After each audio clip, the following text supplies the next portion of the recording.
What is the most depressing truth that you've had to accept? That here and there we will be doing something for the very last time, and you don't even know what and when that is.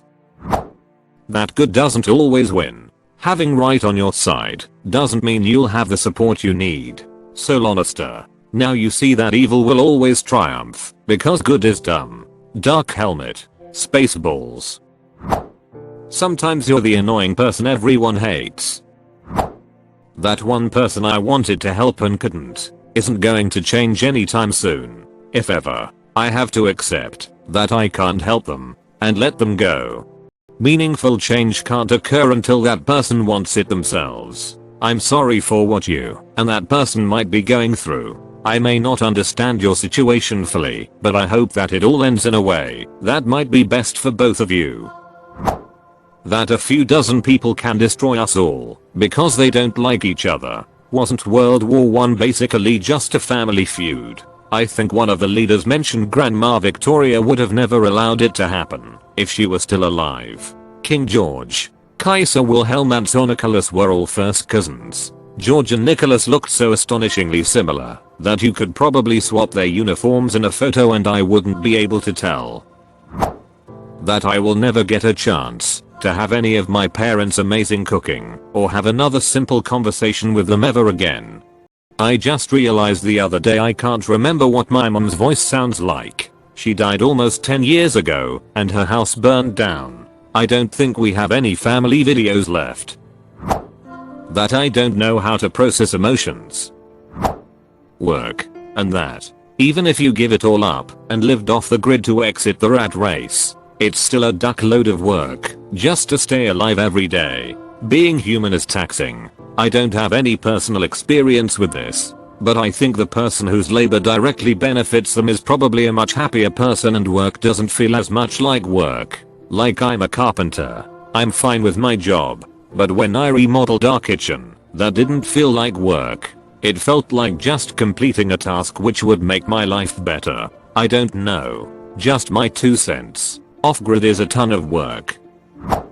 I was at the grocery store tonight to grab a few things. Watching the prices of things go up by dollars instead of cents over the past 2 years is seriously ducking with my grip on life as a whole. I can't afford shit, and will continue to afford less and less shit. Probably until the day I die. This right here terrifies me. I'm about to move out of my house to go to college and I can barely afford gas right now. I'm trying to save as much as possible from my part-time job, but it is so damn hard. Watching necessities going up in price while I'm getting paid $13 part-time is making me lose my goddamn shit. Top that off with college tuition, and it is almost enough to put a gun in my mouth, but even that is expensive as heck. That I'm unmotivated to do anything. I don't have personal desires and or dreams. I'm only living for the sake of others. I feel it would be selfish to just go. I felt that way for a long time, and in a certain way, I still do. Slowly I feel like it morphed into an uncaring open eye for the world. I don't have any dreams, but I also don't cling to much in my life. I enjoy it while it's here, and I know the end will come soon enough. Until then, think about how interesting it is that I'm just one way that the universe is experiencing itself. My mistakes will never go away. That my cancer is incurable and aggressive. And that I'm probably not even going to live to see my kids grow up and start their adult lives. It destroys me. My dad wrote in a notebook when his chemo stopped working. He wrote favorite stories and about what it was like for him growing up. His favorite memories of each of me and my sisters when we were little, etc. Love letters to my mom. It is a treasure. In addition to that, he wrote each of us a letter to be read only after he passed. It is my most valued possession that I own. It has been 2 years, and that letter is kept in my fireproof lockbox. I'm so sorry you're going through this. I'm so sorry your family is going through this. My thoughts are with you, and I'm wishing you all the best for the time you have left. I hope you have a scan of the letter and it's saved in a cloud drive like Google Drive or OneDrive. I've watched a lot of fireproof box reviews link on YouTube, and it's surprising how many are worthless. This link one breaks it down in good detail. You cannot save someone from themselves. That I'm not special. On one side, if you're not special, you don't owe the world nothing. Live your life. Find happiness in hobbies and friends. Enjoy your stay. On the other side, sometimes having the determination to embrace an idea is all it takes to make a difference. In good or bad, of course. Help your community, and you've done more than a lot of people do. That alone makes you special. The most qualified person isn't the person in charge. I've never had a family and barely had a home when I was young, and will never have either, just fighting super hard to not drown and be thrown out into the streets until a medical or financial accident happens, then it's lights out. That from now on I just work until I die. I'm just waiting for the day when they drag my lifeless body away from my desk. I thought I could be happy being alone. I thought the same too, and it worked to some extent for a few years, but I still prefer to be around friends and not be in some kind of virtual or long distance thing. That I'm lonely with no real friends. That one day my parents will no longer be here for me. My mental illness does not have a point where it gets better and I don't have to suffer or struggle. There are moments when life is worth living, but they are fleeting. I understand what you mean. In a comment a few years ago, someone asked if depression gets better, and I wrote that I wasn't sure, maybe you get better, but depression is still there. ADHD's the same. You learn what works for you in the way of medication, organizational systems, self-soothing techniques, exercise, etc., and it definitely makes things easier, but in some ways it's also harder. Like just being this aware of everything and how high maintenance it all is. I kind of miss when my life was in shambles and I didn't know why, because at least that way I didn't really have to do anything. I just got to watch stuff fall over and get upset. Whereas now I'm technically in a better place, but I feel like I'm walking on a tightrope made of alarms, planners. I don't know. Rough day, I guess. It doesn't take much to tip people over the edge. All throughout history people have turned into barbarians because of hardship or awards. And it's really difficult to come to terms with the fact that people in your everyday life could turn against you so easily. Starvation and desperation have pushed people into murder and cannibalism. Bribes have led decent people to forget their humanity. And the promise of power has made thousands of people side with groups committing genocide. Mob mentality has caused people to justify terrible actions. Anonymity encourages people to act in uncharacteristic ways. How can we take pride in our humanity and swear by morality when it's so easily forgotten? It hasn't been fun losing the naivety of my youth. Money controls everything. I'll Venmo you 5 if you make your comment disappear. Emotions are expensive. Life doesn't give you enough budget for them. Lost a family member. Can't mourn. Got traumatized. Can't deal with it. Ended a relationship. Can't think about it. Got angry at something. Can't vent. Got depression repressed. Can't let it all out. Want entertainment. Go to sleep once you are done with responsibilities. That my wife of 20 plus years and I just weren't going to make it. Edit, by the way, I'm 7 years down the line and in a much better spot now. Same here. Told me she wants a divorce after spending half my life with her. I don't even know how to process that as an adult other than to keep telling myself the world continues to spin despite the sadness I feel. Hope it gets better for you.